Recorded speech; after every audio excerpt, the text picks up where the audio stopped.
CC, CEO, wanna change your life? Come see me, yo. I'ma teach you how to build up wealth for your family, not just for yourself. I'm a bestseller, a house flipper, a businesswoman, a go-getter, a big investor, a goal builder that can teach you to get richer like millions, baby. You really about to fill your savings. You about to have multiple streams to pass your children, baby.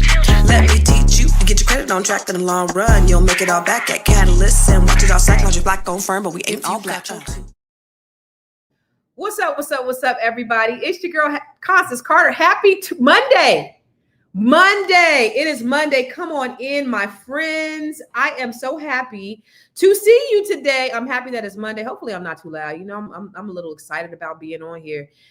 There's something is just going on with this Facebook page. Yo, okay. So my Facebook page, my personal Facebook page. Remember when every time I come live, I got to go turn it on and make it public, right? On my personal Facebook page. Well, now it won't even go public until after the live is over. So I can't even, like, right now it's on my personal Facebook. It's like on 8 different platforms. We're on we're not on Instagram right now. We're on Facebook, we're on Twitter, we're on LinkedIn, and we're on a few YouTube channels. And so my personal Facebook page is doing this weird thing where you cannot make it public while it's live for some reason. I use this thing called StreamYard to push it out on all these different platforms. Anyway, my friends. So that's what I was trying to do, because I tried to do it when I was off. Now I'm trying to do it when I'm on. And it's just weird. I don't know why. But anyway, it's okay. We're going to rock with it anyway. How was your weekend, everybody? Okay, so this is the Grow Your Money podcast, where we always try to talk about how to grow your money and not blow your money. Because when you blow your money, what? Ain't a damn thing funny. So let everybody know we're going to talk about some real good stuff today. Now, I always try to talk about things that are important to you, that are going to enhance your life in some way. I always try to talk about things that are going to bring value. I don't come here without trying to bring value in one way or another. So if this is your first time watching, put in the comments. It's your first time watching, okay? Also, I know we have people that watch from all over the world. So whether you're watching from the United States of America, maybe Chicago, maybe DC, maybe California, maybe, Sacramento, Stockton, Oakland, San Jose, my old stomping grounds, to the DC, Maryland, Virginia, New York, wherever you're watching from. If you're in Texas, like Booker Williams in Fort Worth, put it in the comments box, okay? If you're from across the world, because I know we have people that watch from other parts of the country, put that in the comments as well. And then the other thing, you already know this is a dialogue and not a monologue. What's up, Naomi from New York City, baby? I got to get out there. I want to go and see some plays out there. But if you have a Black-owned business, or you know of a Black-owned business, I want you to promote. I always want to promote my Black-owned businesses. Why? Because it is imperative that we do business with one another. We cannot close the wealth gap without, 1, investing in ourselves, but number 2, doing business with people who look like us. That's the only way we're going to make it. We got to know, we are in this together. Nobody is going to come and save us. I love posting all about Black history and Black resilience, Black wealth, Black excellence. I love posting about that. And it's so funny because I post about it on my public figure page on Facebook at I Am Constance Carter. And boy, when I talk about Black excellence, the white trolls come out in droves. They hate it. Now, yesterday I did a post, and I'm like, and I said the same thing that I always say to you guys, my audience, right? I said, listen, Black folks, even though we've only really had like the last 50 years, and they've had a 400-year head start, Black folks are still, 44% of us are homeowners. That's nearly half of us are homeowners, in spite of, even though 73% of them are homeowners, only 45% of us are. Boy, these folks was mad. Now, this is a celebration post to celebrate, what we're doing in the world. But they have to make it all about them. And they was mad. They get mad when I talk about, any type of, Black excellence or Black affluence. They get pissed. So if you're not on my Facebook page, I try to put really, really good content on there. Make sure you join my Facebook page, because and then I also have a private group of subscribers where I talk directly to with private subscribers where they get access to exclusive information, exclusive content inside my private subscription group inside Facebook. But go on my Facebook page and see what these people be talking. Go fight them. Go fight them. I actually love it because it shows, I like it when the roaches, I call them roaches. I like it when the roaches come out. I like it when we shine our light on the roaches because then, it shows who they really are. I'm not even talking bad about you. I'm talking positive about us, but now you mad. Like what? It ain't about y'all. Everything ain't about y'all. Some things are about celebration of us. And that's what I love. I love the celebration of us. And oh, by the way, what's up, Lolly J? First time from Memphis. I appreciate you coming, and make sure you tell all your friends what we here doing. We're here to talk about how to grow your money and not blow your money. Okay. They don't want us having AA. You ain't lying. You ain't lying, sis. It gets on my nerves, but we're going to continue to celebrate us. We're going to continue to highlight and showcase us. Okay. No, Darlene, that is a Black business. If you are doing real estate, you are a business owner. You're an independent contractor and you're helping other people. So that is a business. How do they contact you? But that's the other thing. Okay. So I don't want you to just put your Black business on here. I want you to tell how they can contact you, how they can get it, how they can work with you. That's what I want to know. All right. All right. So check this out, y'all. What did you guys do this weekend? Okay, so before I get into it, I love to, Mondays, I like to see what y'all did this weekend. And again, this is a dialogue, not a monologue. I don't want to just tell you what I did. I want you to tell me what y'all did. So I did some pretty fun things. Like typically during the week, my life is pretty boring. I don't do a whole lot. I barely leave the house. I work from home. I coach from home. I'm pretty much home. But when it's weekend, it's pretty much outside season for me. So last Thursday, I didn't come live because I went to Aisha Brave Boy's inauguration. It was pretty cool. She had Taraji Henson there. She had the governor. She had all the dignitaries there. It was pretty cool. Now, I don't know if you remember Aisha Brave Boy, but she was on our show. She's a friend of mine. And she was on here and she was running for county executive. And county executive is this kind of like the mayor of the entire county. And so now she was a state's attorney. Now she got elected to county executive. And so I'm super proud of her. She's doing the damn thing, super down to earth, sis. So I did that on Thursday and Friday. So check it out. Let me show you. Straight to the top, never going down, don't wait for the drop. Never stand still, that's the motto. Yeah. Brand new bands for the auto. Oh, foot to the ground, full throttle. Big energy for the night like Lotto. Damn, y'all talk lots, never this quiet. Life like a Seinfeld plot. Ball full of songs, all of them bombs. Something like a minefield guy. Boom. Get it, tickets running out quick. Bet it, never get it out big. Said it, never had to shout it. They said I couldn't ever do it, okay, how's this? Hey, so that was her inauguration on Thursday, and then she had a little gala on Friday, and that we had a good time. The only thing I would say is I don't know if there's any Africans on here, but if you've ever partied with Africans, they don't like to get off the mic. So that was my only feedback is like, can you let these people sing? Because there was some Africans that was this African guy that was a host. But the cool thing is, it was at a Black-owned hotel. They have quite a few of those out here. It's a Black-owned hotel called Metro Point Hotel in I forgot. But dude was like every song he was ad-lib, and I was like, if you don't get your ass up off this damn mic. Okay, so Booker, you celebrated Juneteenth in Galveston. The celebration had over 300 people. I think that's where Juneteenth was originated, right? In Galveston, I believe, right? I think so. I didn't do any Juneteenth celebrations this year. And in DC, they got Juneteenth all over the place. And I think it's funny because in the Bay Area, we've had Juneteenth festival since I was a child. And the fact that it's brand new to a lot of people, I didn't realize that Juneteenth wasn't everywhere, and everybody didn't know about Juneteenth. But we've been doing Juneteenth since, I thought it was Galveston. We've been doing Juneteenth festivals when I was a kid in San Jose.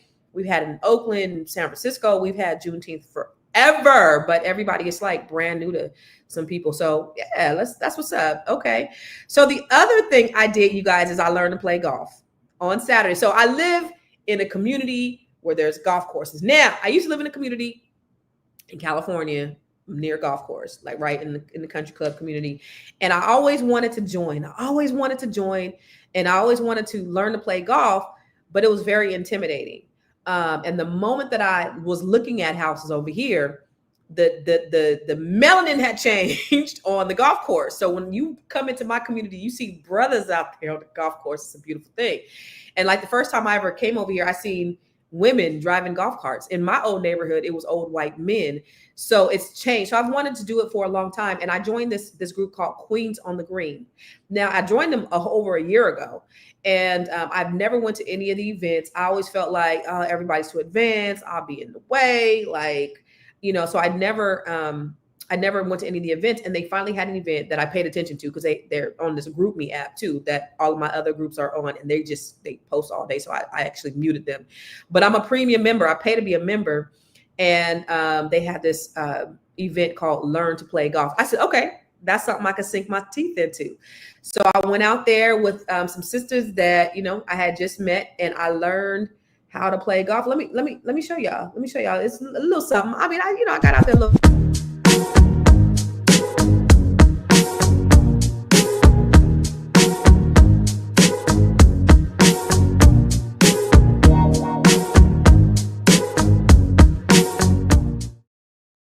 Yes. Hella melanin out there. Wasn't nothing but melanin out there. It was great. It was beautiful.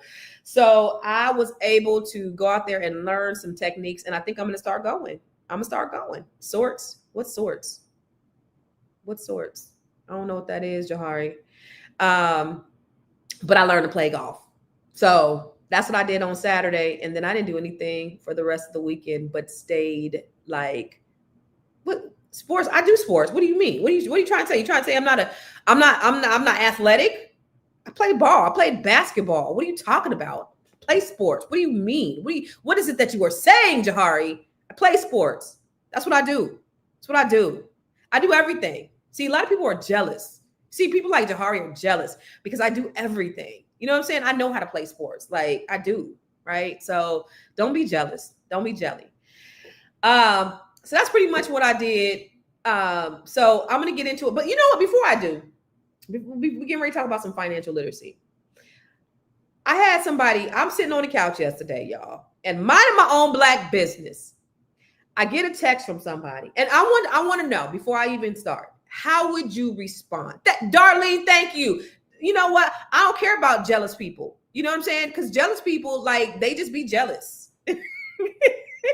They don't want the fact that I was telling April Sampay that the other day. You're just mad because I can do everything, and that's pretty much it. You just don't want me to do everything. Somebody, this is what she said. She said her friend goes to her, oh my gosh, does Constance rap? She's a great rapper, and she was like, now if you would have said Constance is a good bass player, I would have said yeah. If you said she was a good speaker, I'd have been like yeah, but rapper, no. And I said, April, stop the hate.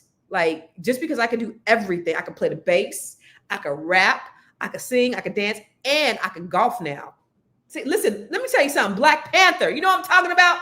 People be jealous for no reason. Don't be jealous because I can do everything, because I can play sports and I can rap. It's how you can see kind of friends we have. You made a lot of money on the golf? Okay. And I do, see, let me tell you something. I do everything. I do everything. So let me ask you this question, though. So I'm sitting at home. Haters are our ladders to the top. Darling, you know, I love you, sis. I love you. That's what I'm talking about. Okay, so listen. I'm at home minding my Black business yesterday, right? And I get this text out the blue. And I want to ask you a question, because this is real. How would you respond? Did I respond wrong? And I'm gonna show you the text. And then afterwards, I want you to tell me if I responded wrong. And then I'm going to tell you why I responded the way I did. But I want you to tell me. So, okay. So are you guys ready to look at it? I got a text out the blue. All right. You ready? All right. Take the banner off. Okay. Hi, Nisi. Who is this? Me, I'm in the green. Is this Warren or Nisi? Warren's my ex. This is such and such that used to be with such and such. Oh, how can I help you? I'm in a life and death situation and short $70 for my plane ticket. I said, out of everyone in the world you could have texted, you text someone that you've met once or twice 15 years ago that you've never communicated with before? This must be a scam. Oh man, this must be a scam. Please don't text me anymore. He says, it's not a scam. Call me. It's not a scam. I'm in a desperate situation. I say, then you must be on drugs. Bye. He says, what? Never mind. Our Black people are so divided. No unity whatsoever. Shame. I say, explicitive. Don't text me. I don't know you. Lose my number. He said, peace.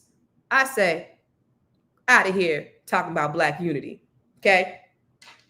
Now, I'm going to ask you guys, how would you have responded if somebody you don't know, out the blue, this man came to a New Year's Eve party at my house maybe 15 years ago. I don't even know how he got my phone number. 15 years ago. And he's asking me for money. $70 no less for a plane ticket. Block. All right, Booker. Okay. Hell to the no is what I would have said. Okay, Tamisha. Okay, what else? I mean, did I overreact? I normally don't really even engage. But the Black ass audacity. Peace, bro. Then block. You would have said peace. Okay. Maybe I shouldn't have. Same. Okay. Double A. Okay. You with me? Same response. Like, you did the right thing. I would have said far worse than that to that. Okay. All right. Because I was like, he seemed like he was on some BS. Crack is the BS. I don't know this man. First of all, how did you get my number? Okay. He came to a New Year's Eve party like 15 years ago. I only know him because he was with this girl that I know who went to high school with my ex-husband. Like, I don't even know him. And then you call me and you ask me for $70 for a plane ticket because he's in a life or death emergency. Now, okay, Mike. Okay. So I would have said, you just going to miss your flight. Why they do this? Gotta ask. So yeah, he had to be on drugs. You know, in my opinion, he had to be on drugs. Send him to grow your money. Bang. Damn, I should unblock him and send him the Grow Your Money link because he did. And then I text the girl. I text her because I don't even talk to her. Like, I know her, but we don't hang out. So I text her. I was like, I'm thinking it's a scammer, right? Because let me tell you why I reacted that way. Because people would text my agents, all of my agents. Scammers would text my agents and they would say, this is Constance and I'm in a bind. Can you send me some money? They would act like they were me. And a bunch of people, they text everybody on my roster. And so everybody will get these text messages and then they will text me. And then they'd be like, I'm in a meeting right now, so you can't text me back. I'm unable to respond. So then they would text me, be like, hey, Constance, did you text me, say that you needed some money? I'm like, what? And it would be scammers. They would just go down my roster. And one time, one of my brand new agents, they told her what to do. She sent $500. She went to the store. She got, they told her to get a money order. She got a cash, no, not a money order, my bad. A card, a Visa debit card. She went to the store and got a Visa debit card and she sent them $500. I felt terrible for her. And I was actually going to just give her the money, but it wasn't my fault. And I had really wrestled with it. I felt bad, but she should have texted me or she should have contacted me. My fake TikTok was texting your cousin. Okay. Yeah. So there's a lot of scammers out there. And so I actually DM'd his ex-girlfriend and she said, and I said, hey, is this your man's? I think that's our baby daddy. I think they ended up having a child together. And she's like, I could tell that's him because he talked about the Black unity. I said, okay, so he must be like on drugs. She said, I wouldn't doubt it. She said she hadn't talked to him in 10 years. So she was like, block him. I was like, done, sis. That's already done. But there are people out there. That will that have tried to get money from people in the past. So I don't have no mercy. I am relentless for people who who do stuff like that because somebody that I care about got scammed like that, and I don't want that to happen to anybody. But don't text somebody out the blue. 15 years, like I don't know you. Like that's how I was thinking. Like you don't know me. You just gonna take a chance and call somebody you don't know, text somebody you don't know, and ask them for $70. It could have been $10. It could have been $2. I would have had the same response. Like, you don't know me. Like, how dare you? And I honestly already have people asking me for money all the time. And I don't have those same types of responses. Those are people who actually know me. But like, you don't know me. So I was like, either you're on drugs or it's a scam. And either way, you're getting cursed out. And that's what I used to tell my agents when those scammers used to text them. I'd be like, just tell them, curse them out, basically. But anyway, before we get started, I had a great weekend. Hopefully y'all had a great weekend. I want to just tell you a little bit about what I do with the Grow Your Money Club, because the reason why I come live every day is because I want to add value to you in some way. So I have what's called the Grow Your Money Club. And if you don't know what the Grow Your Money Club is, have you joined the Grow Your Money Club yet? If not, why not? The Grow Your Money Club is a comprehensive program designed to take you through the complete wealth building journey. We don't just offer random courses, we guide you along a clear path, starting with fixing your credit and becoming a certified credit expert, to building your business, increasing your cash flow, diversifying your portfolio, and ultimately letting your money work for you. With over 30 trainings designed to increase your net worth, you get to either purchase the trainings individually or go through the 12-month roadmap. Here are just a few of the courses. From campus to cash flows, this is teaching your children to become real estate investors. The Wealth Map training shows you how to eliminate your debt, increase your credit, and diversify your revenue streams. You can learn to write your book using ChatGPT. Learn how to build your online community. What about 8 ways to make money using AI? Oh, and here's 7 online revenue streams to fund your $1 million dream. How about learning how to purchase tax deeds or land banks? What about getting started in government contracting? If you're a rookie, the Real Estate for Rookies training has everything you need. The Business Blueprint training will help you build your business foundation, get business credit, get business funding, and learn how to pay yourself so that you can scale your business to the next level. Or perhaps you want to create jaw-dropping video content using CapCut, Midjourney, and ChatGPT. There are so many trainings and master classes within the Grow Your Money Club, and I also drop 1 new training per month. You do not want to miss out on this opportunity to invest in yourself, because guess what? You are your biggest commodity. You are your biggest investment. Join the Grow Your Money Club today. So if you don't know anything about the Grow Your Money Club, please join the Grow Your Money Club. Okay, so this is where I drop all types of tips for you to learn how to grow your money and not blow your money. All right, not quick tips. No, there's training. There's trainings that'll help you really increase your net worth. Somebody said on here, maybe a couple months ago, somebody who watches faithfully said, Constance, as a result of me listening to you, I made $2 million. I'm like, well, shit, what did you do? What did you listen to? What did I say? I need that $2 million. So, I try to, like I said, try to always bring you something of value. Before I get started, let me tell you one more thing, y'all. Let me tell you one more thing. So I posted this on my Facebook page last night, y'all, my personal Facebook page. So I could, now my kids are some ungrateful, trifling ninjas. Just want to tell you, I'm going to put that out there, right? So yesterday I cooked dinner. Okay. I cooked this, it was bomb stew, chicken stew concoction that I made up. Right. So me and my 2 sons, my middle son is in California with my mom and them. And so I have my 2 sons here, my daughter's somewhere else. So I have my 2 sons. So I told my son, we're eating dinner, and I was telling him, oh, call your brother. So he calls his brother. And, so we're talking about, he's going to buy a car. And so they're talking about whatever. So I go out the room, right? Now I'm out the room. They're talking about whatever, basketball, whatever. So then my middle son says to my older son, what y'all eating? My older son says, oh, mom cooked this stew dish. My middle son says, is it nasty? Excuse me? Is it nasty?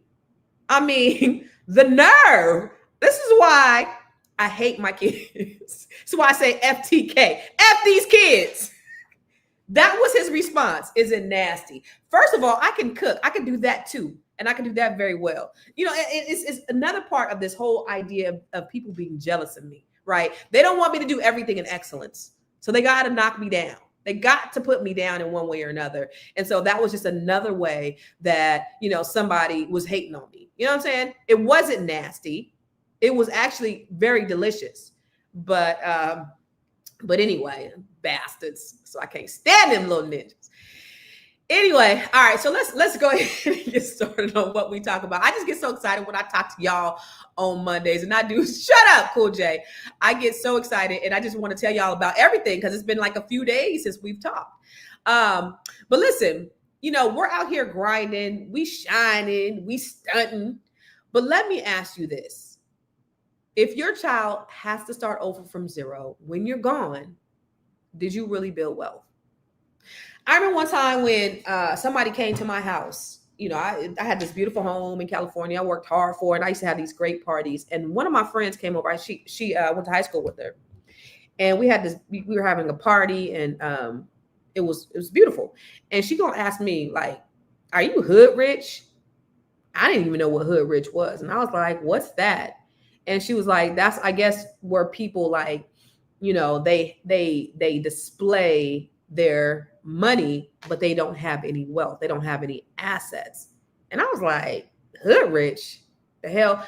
But I want to talk to you about different reasons why especially Black people lose their wealth after one generation. There's a saying that Black wealth only lasts like one generation, and then they end up losing their wealth. And there's three different reasons that I want to talk to you about, because I want you not to. The reason why I come live here every day is not so that you could just get money, grow your money, but it's so that you can build wealth. But not just build wealth, so that you can pass wealth. You can have a legacy. There's a difference between just making a lot of money, which a lot of us do, right, and being able to pass it and really create really generational wealth. Okay. So the first reason I think why people don't pass their wealth to the next generation is because we have this hood rich mentality where we buy liabilities instead of assets. I remember watching MTV Cribs. I don't know if you remember. Did you see this episode where it was Cash Money Millionaires? They had cars with fur on them. You have a depreciating asset with fur. I mean, just what a paramount waste of money. I don't know if you know that 75% to 85% of football players end up going bankrupt within 5 years after retirement. That's because of the hood rich mentality versus the wealth mentality. You see, we could accumulate a lot of money, but then we accumulate a lot of liabilities and not assets.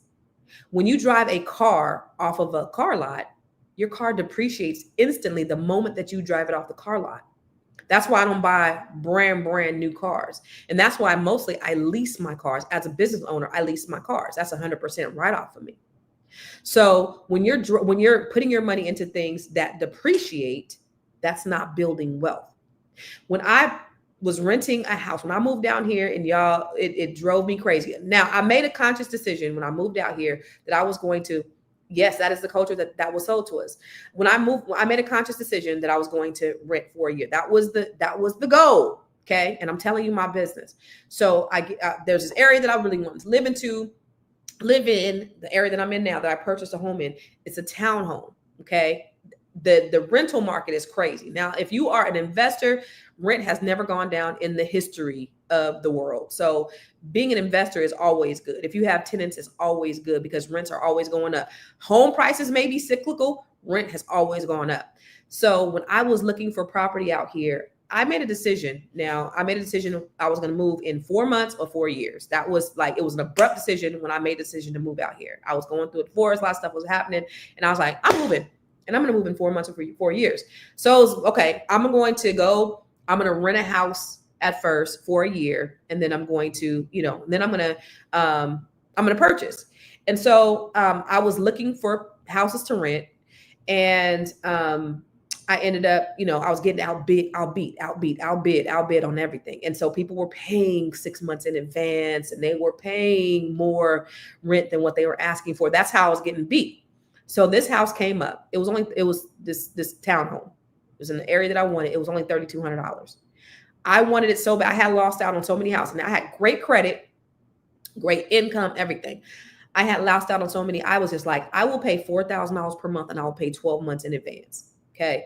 So $48,000 that I was willing to pay to rent these people's house. I was okay with it doing it for a year. I ended up doing that for 2 years and like 3 months. So that's over $100,000 that I spent on an asset that was not mine. It was just a place that I was laying my head. Now, I didn't fix up these people's house. I decorated, I put new fixtures up. Like I was like treating it like it was my own because I wanted the house to look the way I wanted to. But over $100,000 that I spent on somebody else's property that was probably already paid off. Now when I look back at that, and I'm always thinking consciously about building wealth, and I'm spending money in something that's not mine. Oh my God, that hurt me. So when I think about, I mean, that's something that I did, right? That was a waste of money because had I even bought a townhome that year, that money could have went in that, right? If I would have just said, you know what, same area, because there was actually, well, there was a townhome that I actually was going to write an offer on in that same area too. And I think it was like 600,000 or 700,000 that, wait. Sorry, I got congested. I keep getting congested when I talk a lot, but I was going to buy it. I wrote an offer on it. It didn't get accepted. So it was just like, I had to hurry up and do something. And I only wanted to do it for a year, ended up doing it for 2 years. That's a paramount waste of money. Okay. So I'm always thinking about, and this is how we should be thinking, always thinking about things that we could put our money into that are going to grow our money and not blow our money. Okay. So that was for me, that hurt. That was something that I shouldn't have done. That's a really good. I wish I would have bought more land, AKA family estate. Yeah. So for a year, it ended up taking me 2 years to purchase a property. Okay. So now I planned in my mind, I could waste $48,000, but to be able to waste over $100,000 in somebody else's property that they probably already paid off 10 years ago, it killed my soul. So, we have to stop looking at putting our things into things that are dropping. Like, the things that, I was watching a podcast the other day, and this is so true. Last month was not a podcast. I saw a reel. Last month was prom season. And my kids' prom was like mine, regular prom. They got a tux and they went to prom. What I see online a lot is these people are spending thousands of dollars on proms. They're getting the Rolls Royces. They're doing the whole thing. And I'm like, shit, that's crazy. But what it also breeds is there is a correlation, is what they were saying, which I 100% agree with. There's a correlation on the people who spend this amount of money and poverty.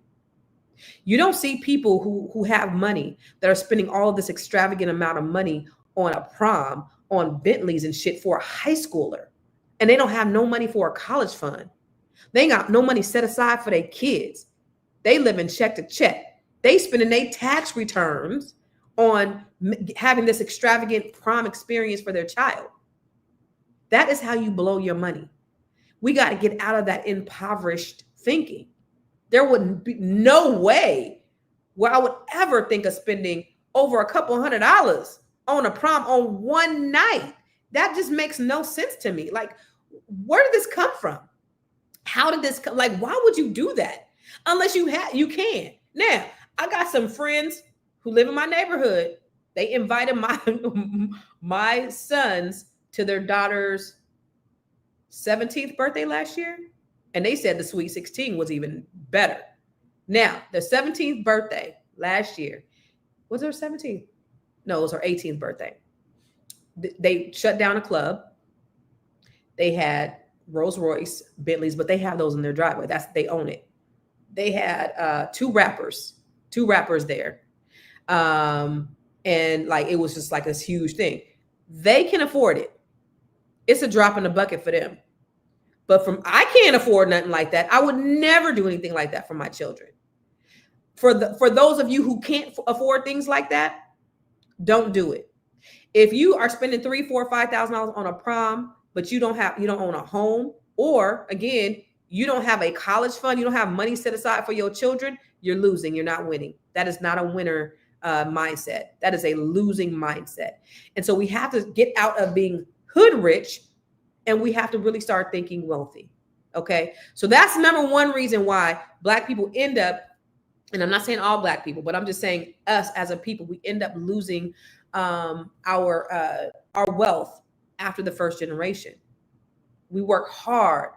We're doing, we're building our businesses, but we're letting all of our money go on stupid things. So we got to just change the mindset. We got to put it in things that are going to last. Okay. Number 2, financial literacy. We have to learn. That's the reason, again, why 85% of football players end up filing bankruptcy within 5 years. You can't pass down what you don't know. So you not only have to teach yourself about money, but you got to teach your children about money. So these are conversations that we have to have. And if you don't know how to have them, then you need to learn financial literacy. And then you need to talk about money to your kids.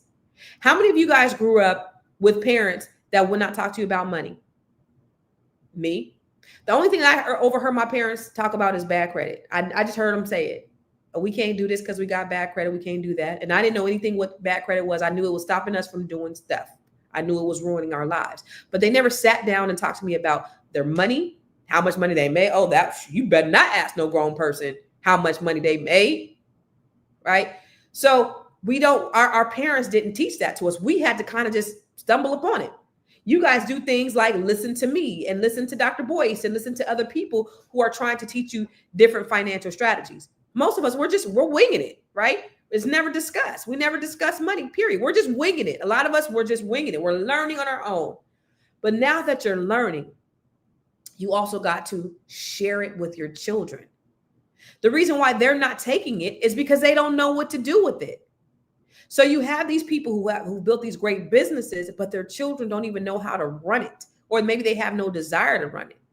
So my goal for my children is to be able to take my business and go to the next level. I want you guys to take this shit and run with it. I built this foundation. Now I want you to get it and passing the torch.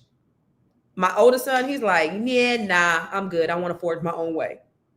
My daughter, first she said that, then she's like, well, wait a minute. I am a Nepo baby and I will take advantage of it. My middle son, he's like, hey, you know what? That doesn't sound like a bad idea. So I am priming them right now to do things so that they can take over. My 2 sons, I'm putting them in trainings so that they can learn how to originate loans. My oldest son, he's taking a Series 6 training right now. Everything is about finance, financial literacy, how to build wealth. Okay. My youngest son, who's 17, I'm teaching him, he's working and taking care of some of my stuff so he can understand how to just get a foundation. But we talk at the dinner table about money. Not every night. I'm not going to act like that's all we do, but we talk about it, right? We talk about, I had a video last week. Me and my kids were out eating dinner. And, I just happened to catch them. I was just catching us, eating dinner. But my son is talking to my other son and he's like, okay, so what college do you want to go to? And my daughter's like, look, he's just trying to make some money right now. And he's like, yeah, but do you know what you want to do? Do you know where you want to go? These are the conversations that we have around the dinner table. These are the conversations that you have to be intentional about having with your children. What is it that you want to do? All right, well, what we doing? Where we going? Like my son, he had this job interview last week. Did beautiful. I was so proud of him. I showed you guys last week. He didn't get the job. He's devastated. And so so he called and he said, hey, I told him, I said, follow up and ask him what happened. Because I said, a lot of times it's not you. It's, maybe somebody they know, maybe somebody internally. It's not about what you know. It's about who you know. It's about relationships. I'm teaching them those things too. And thank God I have good relationships with people. Now, my son messed up. Let me tell you, because speaking of relationships, I have friends who are connected. And so I think his freshman year in college, I connected him with somebody who was prominent, who was an attorney also who a lot of young people seek his mentorship. And he's very selective on who he works with, but he's a good friend of mine. And so I connected my son with him. Now he had a conversation with my son and he told my son to call him back. My son, he's supposed to call him at 1. He had an hour set aside for him. My son calls him at 1:50.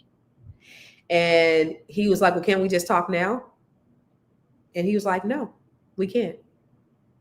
And so he tells me, let me tell you something. Your son got in the front of the line because of you, my relationship with you. What our kids, he said to me, what our kids don't realize is that they're privileged by virtue of relationships that we have as parents. And he says, I'll talk to your son again. Absolutely. But you can't be involved. And he's going to have to call me directly. I'm not going to talk to him unless he takes initiative. And so now my son is going through this, right? And I'm like, there's 2 opportunities. There was another one I got him. He was supposed to have an internship last year with the state's attorney. He didn't follow up. That was last year. And so now he's getting ready to be a senior. So that was his freshman year. That was his sophomore year. Got to learn. Hard head makes a soft butt, right? I'm opening the door for you. You got to walk through the door. So this year, now he's trying to get these internships and now stuff is not working. And I'm like, I gave you 2 opportunities, son. I said, such and such already said that, the door's open, but you can't be mom. And he was like, what's his number? So he's going to call him this week. But that was a lesson that he had to learn the hard way. Because I think sometimes when you do have access and you have a little bit of privilege, sometimes you don't understand, you realize. And I'm glad that happened to him. That's a lesson. I'm actually happy that, and I don't want to say I'm happy, but I am happy that he's having these hardships, because I don't want things to come easy to my children. Things never came easy for me. And so I want them to have to work for things. I want them to have to go through some ebbs and flows and peaks and valleys. I want them to have some challenges. So, because what I tell them is, to whom much is given, much is required. So in order for you to get the great level of success, you're going to have to go through some things. You're going to have some disappointments. You're going to have some hardships. And so the other thing is, well, mom, everybody else is getting internships like this. Everybody else. And hey, listen, comparison is the thief of all joy. Don't compare yourself to nobody else. You have your own journey. Same thing I tell my daughter, you have your own journey. So when my daughter has a full-time job where she's managing a co-working space, well, one of the things I used to have in California was a co-working space. And one thing I plan to buy out here is another commercial building so I can have a co-working space. And so she's like, she's talking to the other co-workers, and, the co-workers like, yeah, this job sucks. And so she's telling me the stuff that the co-workers are saying. And I'm like, well, you don't have the same destination as them. Okay. I don't want you getting caught up in the gossip of the people at that company, because this may be her best. This may be the best thing that ever happens to her. This is not the best thing that ever happens to you. This is your school. You are learning. You are there to learn. You ain't there. Your journey and your destination is not the same as hers. Okay. So you don't even look at things the same. So yeah, she's telling you, she's dumping all of the little job gossip on you, and I don't like the way they do that. Yes, you're learning, because what's going to happen when we have our own building, you're going to have to manage that. You're going to have to know how to manage these people. To whom much is given, much is required. I want you to go through this because I want you to see how all of these different scenarios play out, and I want you to be able to manage them. Okay. So I don't want you to look at this job like everybody else. This is not your final destination, girl. Your goals are way bigger. Your destiny is way bigger.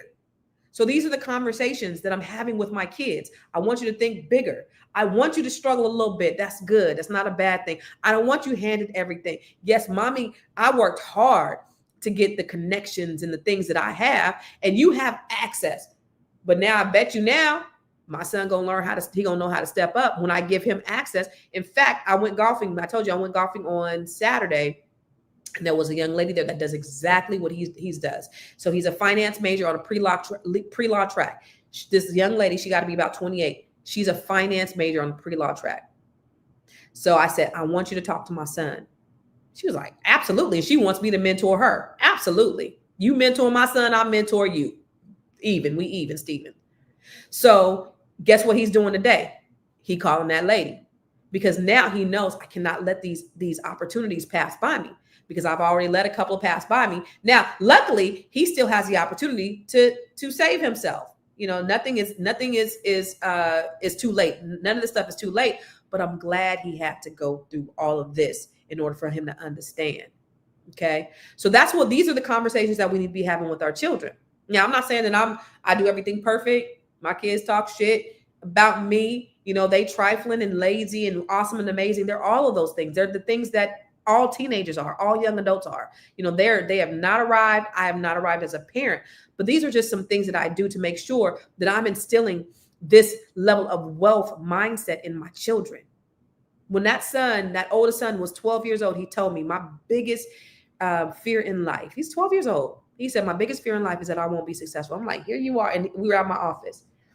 I'm like, here you are 12 and you're worried about being successful at 12. Wow. You're going to be successful, son. That's what I told him. His biggest fear. And we talked about that the other day. He still has that fear of not being successful, but it's like, no, that's your motivation to be successful. You absolutely will, because you want it bad enough. Teach your children to want success, to want wealth as bad as they can breathe. Okay. Ain't that what's the hip hop preacher's name? That's what he said. As bad as you want to breathe, as bad as you want to live. Right. So whatever it is that you want to get, it's attainable, but you got to get it. You got to want it. And then you got to do it as bad as you want to breathe. And so that's the things that we teach. As a mother of adults, and thank you, Charisma. As a mother of adults, I don't parent at this point. I'm not parenting them. I parent the only one that I'm parenting two of them. I'm parenting my one who's a freshman in college. She's going to be a sophomore. And I parent him, and I parent my youngest son. But Eric Thomas, thank you. But my oldest two, I just advise. I'm not parenting them. I'm advising them, because at the end of the day, they're making their own decisions, right? I just advise them on the direction I think that they should go. I provide them with opportunities. I give them access. So my kids they have met some of the greats. They can call up Dr. Boyce Watkins or Les Brown or Dr. George Fraser or Lisa Nichols. They have access to those people. I've introduced them to them. They've seen them up close and personal. They know them by name. They know my children by name. So that's important, giving them access to see, there's some folks that are doing some shit. There's some folks that are doing some great things out there that I could aspire to be. I've taken my daughter to conferences since she was 13. And one thing, I took my oldest son to a conference last year. And then I was out with Boyce and Dr. Boyce and his wife, Dr. Alicia, and I had brought my youngest son. And he was like, are you bringing him to A, B, and C? And I said, no. He said, why not? And I was like, why don't I bring the rest of my kids? I'm absolutely bringing all of my kids. Why didn't I think that I should be bringing my boys as well as bringing my daughter? My daughter, she knows people, she's networking. And that's another thing is Hampton University. Great. They teach them how to act. They teach them how to dress. You cannot come on campus wearing sweats, hoodies. They will pull you to the side. Our Hampton men, our Hampton women don't dress like that. I love that for my son. Now Jackson State, it's a little different, but Hampton is great for that. But my daughter knows how to network. They teach that at Hampton. They know how to. My daughter she could sell me better than she was at the last conference selling my books, and I was like talking to somebody. She was like, "You ain't even saying it right, Mama. Move. I got it." I was like, "Okay, move out the way and let you do your thizzle." But it's real. So like my children. You got to groom them. You have to put them in this. And, sometimes it might not be something just for the youth, but let them be in the room with greatness. Let them be in the room with greatness. I appreciate you, Tamisha. I really do. So let me give you the third reason why. Okay. Dang. I've been talking that much. Lord Jesus. All right. So I'm going to give you the last reason, but my producer says that we should do a quick little commercial.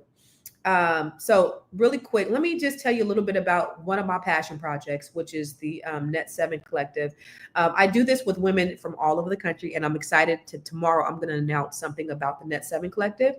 But I do this with women, Black women all over the countries, because I'm helping them to be able to increase their net worth by 7 figures. And this is a real passion for me. So just so you know a little bit about one of my passion projects, in addition to the other things I do, this is one of my premier flagship programs that I do. 3 or 4 years, I've been praying for a business coach. I knew that a coach, I read many times that all the most successful people have a coach. Coaches have coaches. I've learned how to purchase land. I've learned how to do overages in real estate. And I even learned some different things with credit, that I've gotten my credit cleaned up with my bankruptcy, that I'm almost in my home stretch. Doing everything right now and applying it. I finished 2 ebooks. If I could do it, anybody can do it. And started a nonprofit. Gotten more out of this than I ever anticipated. Constance has done an amazing job at placing systems to allow us to understand how to prosper in our businesses. I'm telling you, I would move heaven and earth not to miss one of these sessions. That's my ladies. And we have almost 80 women who have gone through the Net 7 Collective. So if you are a Black woman or you know a Black woman that wants to be coached directly with me, and I'm showing them how to increase their net worth to over 7 figures. If you know somebody, have them schedule an appointment with me. They can go to net7bbs.com, or you can go directly to bookwithconstance.com. And we can schedule something out for you for us to have a conversation. I have a vested interest in the Black women who I work with. And so I'm excited about just sharing some of the amazing opportunities that we have. And we're getting ready to have some more coming up. All right. So the final reason why Black people are not passing their wealth or it doesn't last throughout generations is because of they're not protecting their assets. So 45%, and that, again, I said that on my Facebook page yesterday, on my business page yesterday, 45%, I was like, give us a round of applause, because despite of predatory lending and redlining and, urban renewal projects that have destroyed our neighborhoods, when we are building wealth, 45% of us are still, so nearly half of Black folks are wealth builders. And that's, they've gotten a 400-year head start. We've literally been in the game, with, I don't even want to say uninhibited, because there's still predatory practices that are happening. So side note, if you are looking to purchase property, work with somebody who you can trust.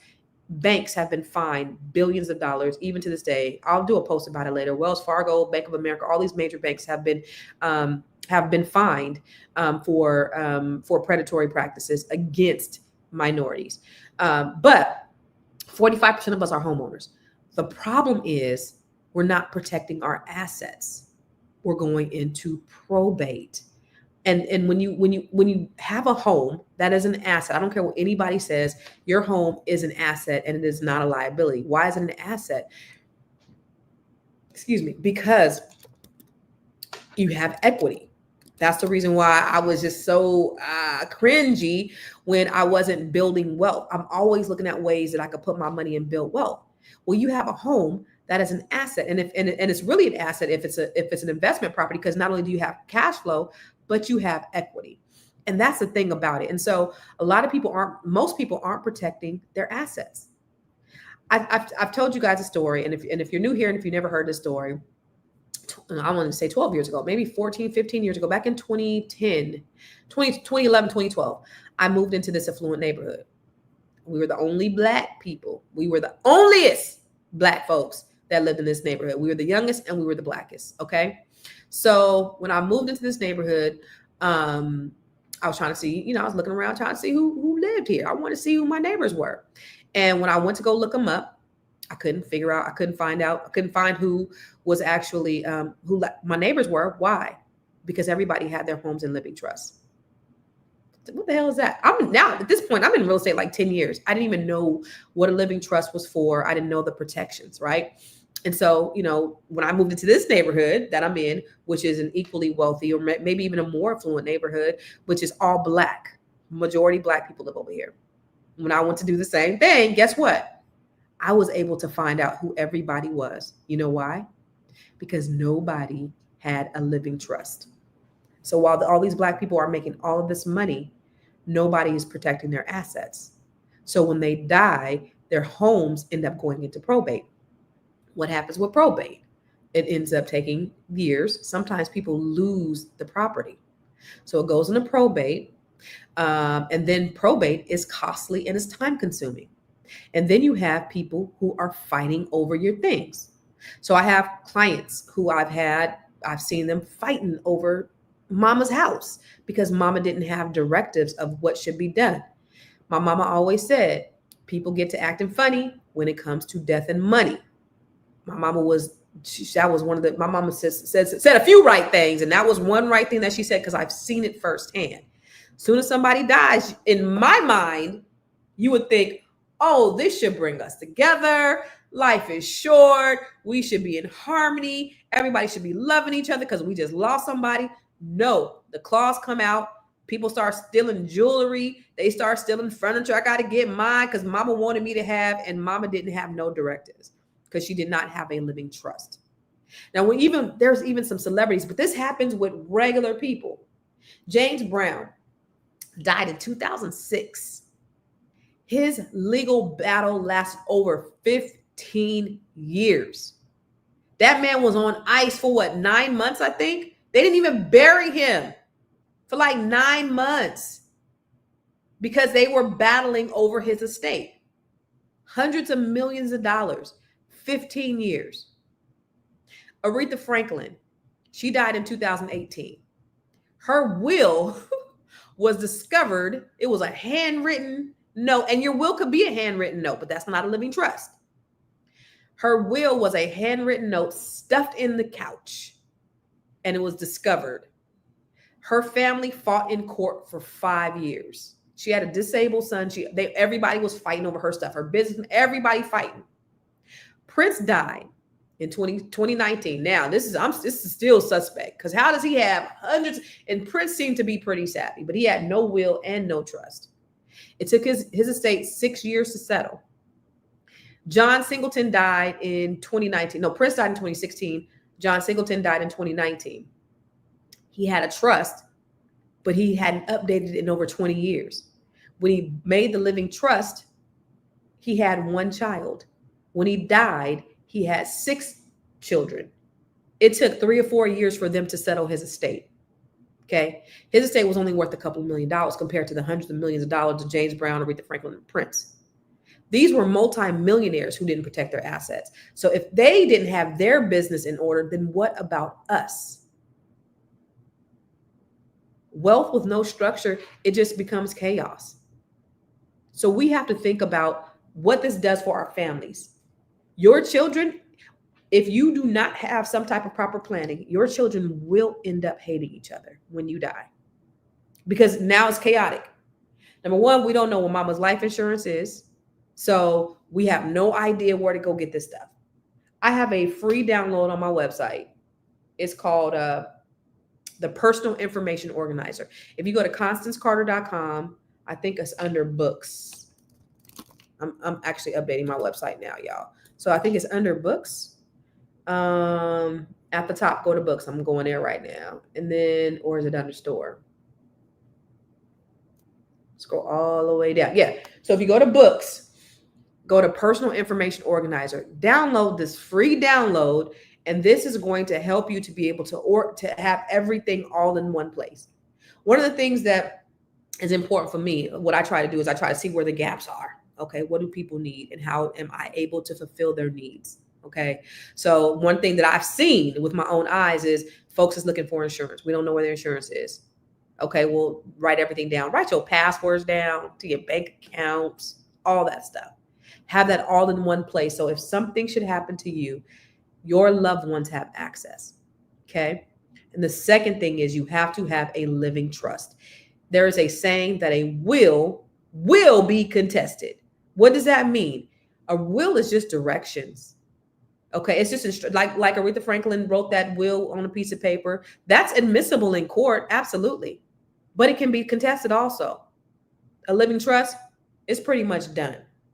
So when I sell a house with a house without a living trust, that could be a 2-year process.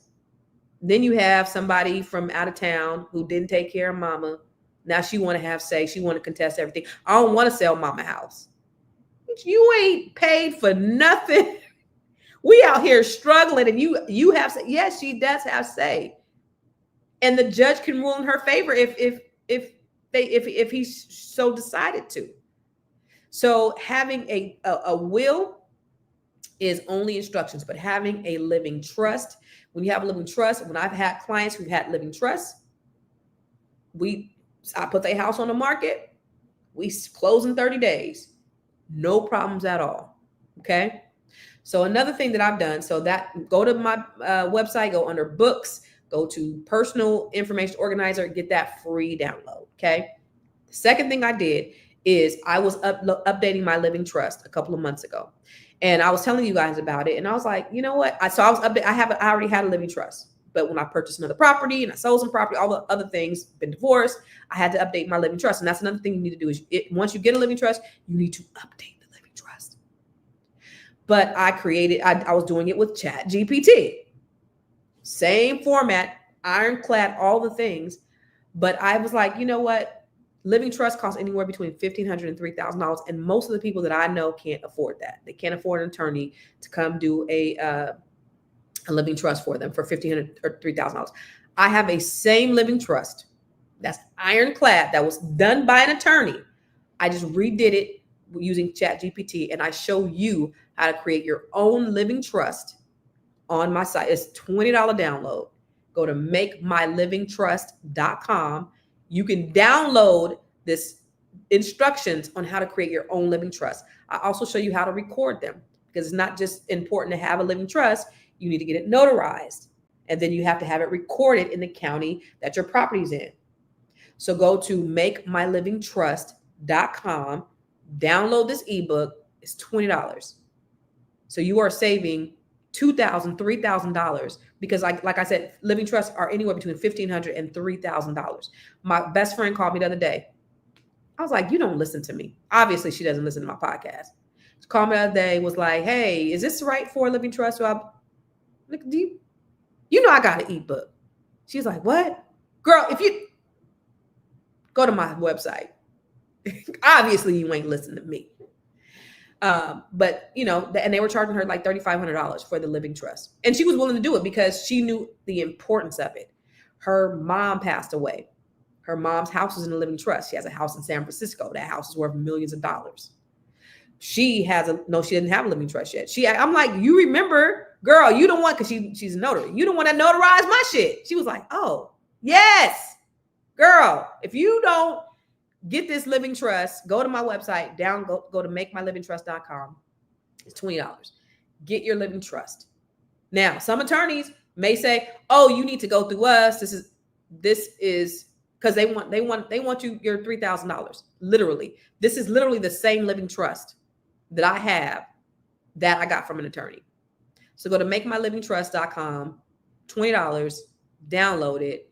And hundreds of people have already downloaded and created their living trust.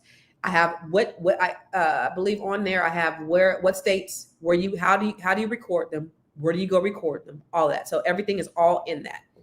I took, after I had this conversation on the podcast with someone, I spent my whole weekend creating this for you guys. Because again, I wanted to have an option for you guys to be able to have, because everybody can't afford the $3,000 that sometimes it costs, or the $1,500 if you can find somebody that can do it for cheap. Okay. So this is important. And Karen, I'm glad that you were talking to your son about this. It's important. So not only do you do this for you, do this for your family, because the whole thing around building wealth is ensuring that we are protecting ourselves, and is ensuring that we are passing this on to our next generation. There was actually, you know what? I'm going to show you guys. There was actually a video that I did. I do these. If you're not on my page, make sure you're on my page, because there's these Black History spotlights that I do. And there was one about, let me go to Facebook. Let me go to my Facebook. I'm going to show you this Black History spotlight about a Black woman who had accrued like millions of dollars in assets, and it was taken by the state of Mississippi, I believe. Watch this. Let me show y'all. And shout out to the 6 people who are watching from my from my Facebook page. Hold on. Let me see. Where are the videos? Okay. These are all my videos. So if you're not on my Facebook page, make sure you on my Facebook page. So it's on one of my Black History spotlights. It's not any of these. It's real. These are videos. Let me go back. And shout out to all the people who just started following me. My page has grown significantly over the last few months. I had 100,000 for a couple of years, and now it's at 190,000 people followers. So thank you if you just started following me on here. Let me see. And this is where the trolls come out too, y'all. So if y'all want to come fight somebody, come over here and fight somebody. All right, come over here and fight some of these roaches that be on here mad because I talk about Black wealth. Let's see. Where is it? It's basically, oh, my daddy's calling me. Basically, it's this woman. Hey, how far was it down? It's this woman who accumulated a bunch of wealth. Oh, you know what? It was one of my top ones. Where is it? I should have already had it out, but I just thought about it. Oh, this one right here. Watch this.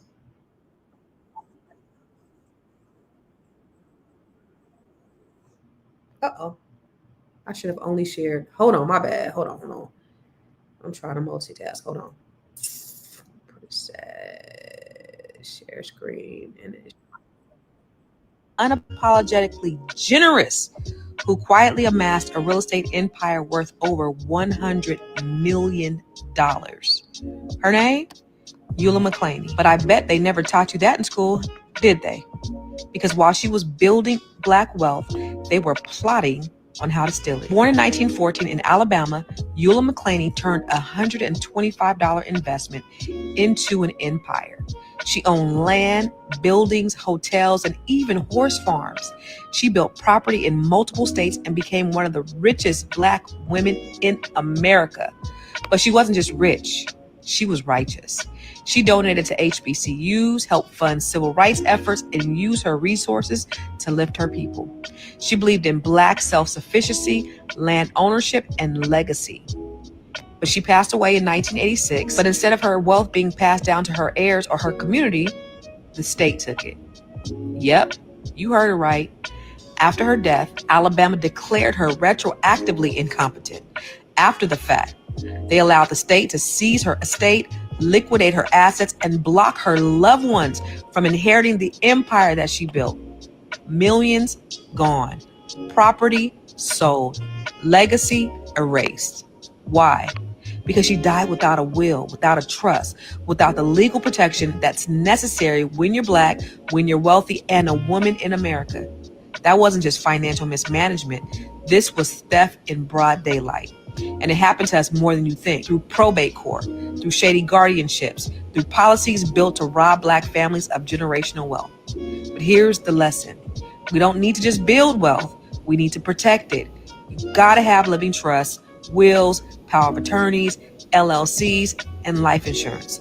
We need to have that paperwork as tight as the portfolio, because what happened to Eula wasn't just tragic, it was preventable. Now drop a Black fist in the comments and share this with someone who needs to know this Black. Yeah. So if that could happen to somebody who's amassed that amount of wealth, what do you think that can happen to you? So it's imperative, y'all, that we are protecting our family's wealth. How do we close the wealth gap? And you know, that's my passion. How do we close the wealth gap? We have to put proper provisions in place to ensure that we're protecting. If you have one property, you don't have to have millions. If that property is worth $10,000, it does not matter. Put something in place. Get a living trust so that you can protect your assets so that it can be passed on to the next generation. Okay? So that is my plea to you. Whether you do it through me or you go through an attorney, I mean, $20, like $20, like, and I've helped celebrities with this. Okay? But $20, you take this and you build your living trust and you're protected.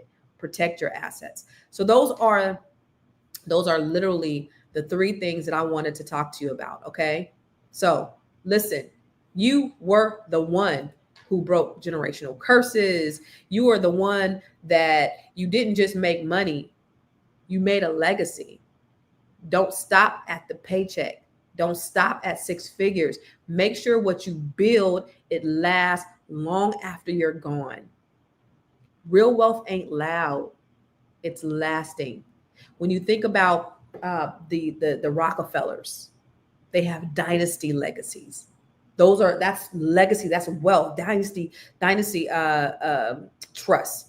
That's wealth that goes hundreds of generations. And they did that. One thing I do with my children, I told you, I have a life insurance policy that generates compound interest. My marijuana dispensary, the money goes from there to the insurance policy that generates compound interest. That's their money. Create something for your children that's their money. Okay. Legacy is the loudest flex, y'all. All right. So before we get out of here, I want to give you the woke tip. And then again, the Grow Your Money Club. Okay. I'm showing you how to go from being an employee to having your money work for you and being an investor. So sign up today to the Grow Your Money. Go to growyourmoney.club. Number 1. Number 2, if you are a woman or you know a Black woman, I have the Net 7 Collective, where we are helping to black women to increase their net worth by 7 figures. This is a private, exclusive community for Black women. So if you are a Black woman, have them go to net7bbs.com or go to bookwithconstance.com, schedule an appointment with me. Okay. And thirdly, I'm getting ready to do another Bring Your Idea to Life training. So I'm going to do a free webinar in July. Okay. It's going to be in a couple of weeks. And so I'll have a flyer out, but for those of you who have an idea, you want to take it from ideation to monetization, I'll help you do that. So I have a free training coming up. So just be on the lookout for that. I don't have that yet. And then I'll be rolling something out for Black women all over the country. And I'm excited about that as well. So again, I'm always trying to look at things that you guys need, and I'm trying to just fulfill those needs for you. But I want to shout out my girl. She say what she want to say. She says what she wants. This is Shar, and go check out her. Miss She Says What She Wants. She got about 1 million followers, and she is the #1 female advocate for men. And child, she don't be cutting no slack on the women. I'll be seeing her posts. I'm like, ooh, but she's doing a lot of amazing things. So follow her as well. And y'all, listen, I want to end with this, the woke tip for today. So I'll see you tomorrow. I enjoyed talking to you. Same bat time, same bat. Welcome to the Woke Minute. It's your girl, Constance Carter.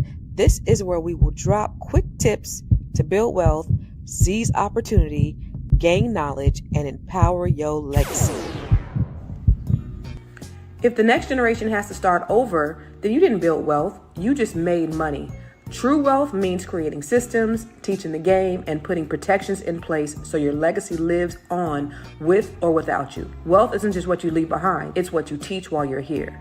Stay ready so you never have to get ready. That's your woke tip, because when you stay woke, you stay wealthy.